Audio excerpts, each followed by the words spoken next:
হামলা চালিয়েছে ভারত। এবার তার জবাব দেয়ার পালা। শান্তি প্রতিষ্ঠা বা সমঝোতা নয়, বরং ভারতকে যোগ্য জবাব দিতে পাকিস্তান জুড়ে চলছে প্রস্তুতি। যে কোন সময় পাকিস্তানি মিসাইল আছড়ে পড়তে পারে ভারতের মাটিতে।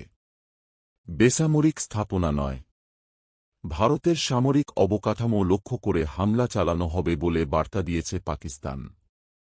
আর শক্তিশালী সামরিক বলয় ভেদ করতে শাহবাজ শরীফের দেশটির কাছে রয়েছে PL-10 ফাতাহার মতো শক্তিশালী ক্ষেপণাস্ত্র। সেগুলো উড়িয়ে নিতে JF-7 ও জেট-সি প্রধান হাতিয়ার হয়ে উঠতে পারে। বুধবার মধ্যরাতে পাকিস্তানের মাটিতে আছড়ে পড়ে ভারতীয় মিসাইল। স্কাল্প হ্যামারের মতো অস্ত্র দিয়ে পাক ভূখণ্ডে হামলা চালায় ভারতীয় সেনারা। তবে এবারে সংঘাতের সবচেয়ে গুরুতর বিষয় হয়ে এসেছে বিতর্কিত কাশ্মীর অঞ্চল ছাড়িয়ে পাকিস্তানের পাঞ্জাব প্রদেশে ভারতের হামলা।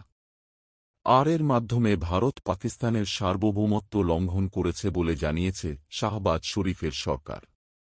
আর তাই পাল্টা হামলা অনিবার্য বলেই জানাচ্ছেন বিশ্লেষকরা। ভারতে হামলা চালাতে বেশ কয়েকদিন ধরেই নিজেদের অস্ত্র ভাণ্ডার সানিয়ে রেখেছে পাকিস্তান। ভারতের সাথে উত্তেজনার মধ্যেই শক্তিশালী ফাতাহ মিসাইলের সফল পরীক্ষা চালিয়েছে পাক বাহিনী। 400 কিলোমিটার পাল্লার এই ব্যালিস্টিক মিসাইলের রয়েছে নির্ভুলভাবে নিশানায় আঘাত হানার ক্ষমতা। এমনকি ভারতের হাতে থাকা রুশ প্রতিরক্ষা ব্যবস্থা S-400-কেও ভেদ করার সক্ষমতা রয়েছে এই মিসাইলের। ফাতাহ ছাড়াও ভারতে আক্রমণ চালাতে পাকিস্তানের মূল অস্ত্রই হয়ে উঠতে পারে মিত্র চীনের পাঠানো PLF মিসাইল। বুধবারের হামলার পর পাকিস্তান রাফালসহ ভারতের অন্তত 5টি বিমান ধ্বংসের পর এই মিসাইল নিয়ে হইচই পড়ে গেছে। মিসাইলের পড়ে থাকা অংশ বিশ্লেষণ করে প্রতিরক্ষা বিশ্লেষকরা বলছেন, রাতারাতি ভারতের 5 যুদ্ধ বিমান ধ্বংসের মূল খেলোয়াড়ই ছিল এই PLF। আন্তর্জাতিক বিভিন্ন সূত্র বলছে, হাতে থাকা চীনা বিমান JF-7কে PL-10 মিসাইল দিয়ে প্রস্তুত রেখেছে পাকিস্তানি বাহিনী। এয়ার টু এয়ার হামলার জন্য এই মিসাইলের রয়েছে অবিশ্বাস্য ক্ষমতা। চীনের এই মিসাইলকে দূরপাল্লার মিসাইলের সবচেয়ে আধুনিক সংস্করণ বলেও ধারণা করা হচ্ছে।